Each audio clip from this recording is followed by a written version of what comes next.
Bon matin tout le monde, re-bienvenue sur ma chaîne et pour les nouveaux, moi c'est Valérie, je suis nutritionniste diététiste et aujourd'hui c'est une vidéo retour de course, retour d'épicerie et comme d'habitude je vous présente également mon menu de la semaine, plein d'idées de repas, santé, économique dans l'ensemble. Donc je déballe mes sacs et je vous montre ça à l'instant. Ok, une épicerie un peu décousue cette semaine, mais j'ai essayé d'organiser les aliments par endroit pour mieux vous repérer. Ça a coûté 80 $ cette semaine pour 2 adultes, je le rappelle, un peu plus que ce que j'ai l'habitude de présenter, mais ça reste quand même sous notre budget de 100 $. Et vous allez voir, là, j'ai fait deux petites folies qui expliquent le prix. On commence avec le IGA et j'ai aussi passé une commande Food Hero qui est une application qui vend les aliments qui approchent la date de péremption à prix réduit. J'ai déjà rangé, mais je vais laisser des images à l'écran. Donc, j'ai acheté via l'application des pitas de blé entier à 50 sous et également des pilons de poulet qui avaient une réduction de 60 % et le paquet m'est revenu à 1,66 $, vraiment pas cher. Et là, vous pouvez voir, j'ai abusé du tofu cette semaine. Je m'en plains pas, on adore ça. Mais je vais vraiment le présenter de manière différente, inquiétez-vous pas.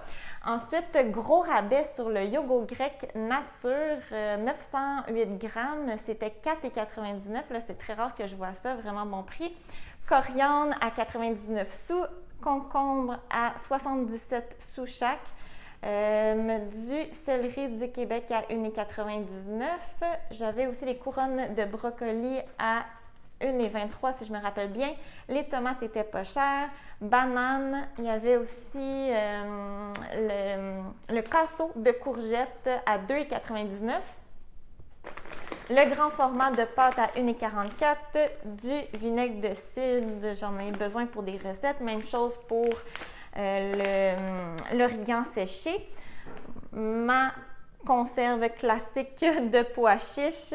J'avais aussi besoin d'olives Kalamata et ça, c'était pour IGA. Ensuite, j'ai arrêté à mon fruits et légumes du coin. L'été, j'adore aller là. Les gens sont merveilleux. Les fruits et légumes sont de belle qualité. J'aime encourager local. Mais je pense honnêtement qu'il manque 1 à 2 semaines là, avant qu'on ait vraiment accès à une belle variété, des formats puis des prix plus intéressants. Et c'est ma première folie. Les fraises, j'y allais principalement pour ça. Puis c'est sûr que quand je vais là, je ne connais pas les prix à l'avance. Donc c'est une petite surprise à chaque fois. Et elles étaient 10 $ pour ce casseau-là. C'est vraiment cher. Mais écoutez, ils ont été cueillis par amour. Puis je dois dire, là, je ne sais pas si on le voit sur vidéo, mais le format est vraiment plus grand que ce qu'on a en épicerie. Et je trouve qu'elles sont vraiment, vraiment plus belles, meilleures également. Donc, je vais me fermer les yeux là-dessus. Ensuite, les radis, c'était 3 pour 3 $. Puis là-bas, les feuilles sont toujours très belles. Donc, je vais pouvoir les employer comme des épinards, là, si vous avez vu ma vidéo. Et j'aime aussi là, les bulbes. On peut les manger en crudité, en salade ou même sauté à la poêle. C'est super bon. Cette semaine, je faisais ça avec la fleur d'ail en tige. Là. Vraiment super bon. Et c'est tout ce que j'ai acheté aux fruits et légumes. Ensuite, j'ai arrêté au Taux. C'est un marché d'alimentation naturelle. J'y allais principalement pour ma deuxième folie, qui est le miso ici. Ça coûte très cher. Je pense que 7 $ à peu près. Mais ça faisait tellement longtemps que j'en avais pas acheté et j'aime ça, ajouter ça à mes marinades, mes vinaigrettes. Ça va être bientôt le temps du maïs sur mon maïs. Donc une fois de temps en temps, j'aime bien l'acheter et mon IGA n'en a plus. J'ai essayé des marques moins dispendieuses que celle-ci, mais je dois dire que j'ai vraiment une grande préférence pour celui-ci et c'est pas commandité là. C'est vraiment mon goût personnel. Ensuite, j'en ai profité pour acheter quelques fruits et légumes qui étaient en spéciaux. C'est des fruits et légumes bio là-bas. Donc, pommes, j'ai une romaine, des citrons, un chou-fleur qui était 1,99 $ et j'étais aussi à sec dans mes grains. Là, il ne me reste que du riz à la maison. Mon chum est bien heureux avec du riz, mais moi, il me faut quand même un peu plus de variété. Donc, quinoa et sarrasin. Puis en vrac, là, ça revenait vraiment pas cher, à 7 $ le kilo. Pas si mal. Donc, on se retrouve au menu. OK, maintenant, si on passe au menu samedi, aujourd'hui, on va se faire un bon barbecue. Je vais cuisiner mes pilons de poulet que je vais combiner à des steaks de gibier qu'il me reste à passer au congélateur. Et je vais accompagner d'une bonne sauce chimichurri à base de persil et de coriandre. C'est une de mes sauces préférées pour l'été. Vraiment parfaite pour rehausser steak, poulet, oui, mais aussi tofu, poisson, vos légumes, puis vos grains. Et en accompagnement, je vais faire des pommes de terre rôties et des légumes grillés.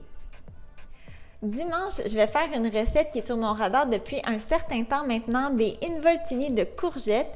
C'est des roulades de courgettes farcies à la ricotta de tofu et cuites au four dans une sauce tomate. La sauce se fait entièrement au mélangeur et ne demande pas de pré-cuisson, donc ça devrait se monter quand même rapidement. Pour la ricotta, la recette combine tofu et noix de cajou que je n'ai pas, donc je vais faire une version entièrement au tofu. J'en ai déjà présenté par le passé sur ma chaîne. Je vais laisser le lien en barre info pour les intéressés. Et je vais accompagner mes roulades de pain à l'ail et d'une petite salade. Lundi, j'ai prévu un bol repas tout simple composé de pois chiches et de chou-fleur rôtis, de quinoa et accompagné d'une sauce aux herbes et tahini. Ensuite, mardi, je vais utiliser un reste d'humus maison pour préparer une trempette étagée. L'été, on aime souvent se faire des repas sans cuisson de type bouchée comme ça. Et pour le fromage feta, je vais le faire à partir de tofu que je vais préparer la veille. C'est une recette que j'ai déjà présentée sur ma chaîne, vraiment délicieuse. Et la feta de tofu contient entre autres moins de gras saturés puis revient vraiment moins cher. On a aussi l'avantage de pouvoir ajuster le sel à notre goût.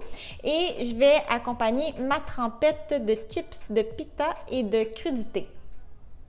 Mercredi, je vais improviser une salade de pâtes à la grecque avec mon reste de fromage feta de tofu. Et jeudi, ça va être une soirée burger. J'ai déjà 2 variétés de galettes prêtes au congélateur des semaines passées. Une aux haricots noirs et l'autre, c'est un mélange de lentilles et de poulet haché. Donc, on a le choix. Et dernièrement, j'aime servir mes burgers sur des muffins anglais de blé entier, vraiment très bon. Et je vais servir mes burgers avec une salade verte toute simple. Et finalement, vendredi, j'ai planifié des brochettes de tofu saté. Il me reste du lait de coco au congélateur et juste assez de pâte de carré rouge pour réaliser la recette. Je vais accompagner de brocolis ou de fans de radis sautés selon ce qu'il me reste, de riz et de coriandre. Et voilà, c'est déjà tout pour le menu de cette semaine. J'espère comme toujours vous avoir donné de belles inspirations. Un gros merci de votre écoute et on se revoit très bientôt. Bye bye!